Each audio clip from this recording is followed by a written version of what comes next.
MLC उपचुनाव में सपा की हार, अखिलेश पर मायावती का प्रहार। अखिलेश हार के बाद भी खुश, हारे हुए प्रत्याशियों को देने वाले हैं बड़ी जिम्मेदारी। दलित वोट का टारगेट, अखिलेश को मिला रेट। हार के बाद भी अखिलेश चिल, फिर मायावती क्यों फायर हैं? यूपी में हुए एमएलसी उपचुनाव में 2 सीटों पर सपा की हार हुई। यह पहला ऐसा उपचुनाव रहा जिसके बारे में हर कोई जानता था। सपा प्रत्याशियों की हार तो होगी ही, अखिलेश भी जानते थे, उनकी पार्टी के हर नेता जानते होंगे, हार तो तय है। बीजेपी भी कंफर्म थी कि जीत तो उनके ही उम्मीदवार की होगी। सपा के जो प्रत्याशी मैदान में उतरे वो भी जानते थे हार तो तय है, बावजूद इसके वो मैदान में उतरे। तो क्यों उतरे, क्या वजह थी कि जानते हुए भी वो दोनों उम्मीदवार हार को सम्मान जानकर बीजेपी उम्मीदवारों के सामने आए?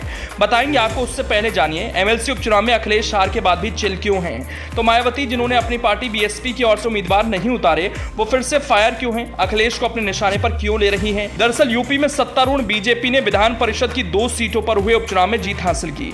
बीजेपी के दोनों उम्मीदवारों ने सपा प्रत्याशी को हरा दिया। अब इस मुद्दे को लेकर यूपी के पूर्व मुख्यमंत्री और बहुजन समाज पार्टी के मुखिया मायावती ने समाजवादी पार्टी पर जमकर निशाना साधा।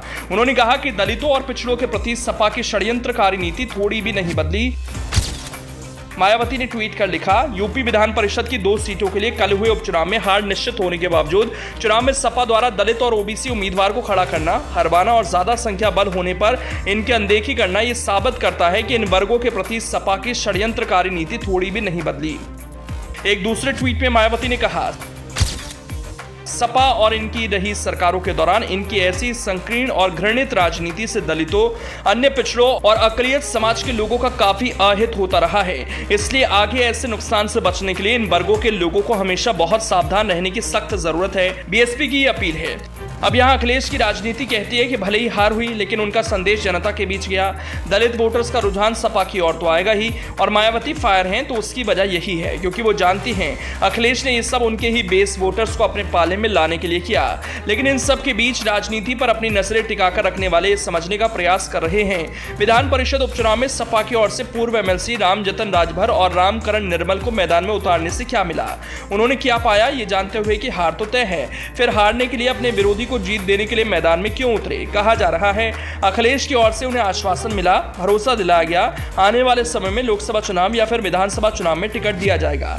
गौरतलब है कि एमएलसी बनवारी लाल का निधन हो जाने से एमएलसी सीट खाली हो गई थी। बनवारी लाल का कार्यकाल 2028 में खत्म होना था। तो वहीं एमएलसी लक्ष्मण प्रसाद आचार्य ने भी अपने पद से इस्तीफा दे दिया था। 2 सीटों पर उपचुनाव के लिए अधिसूचना 11 मई को जारी की गई थी और 18 मई को नामांकन पत्र दाखिल करने का आखिरी दिन था।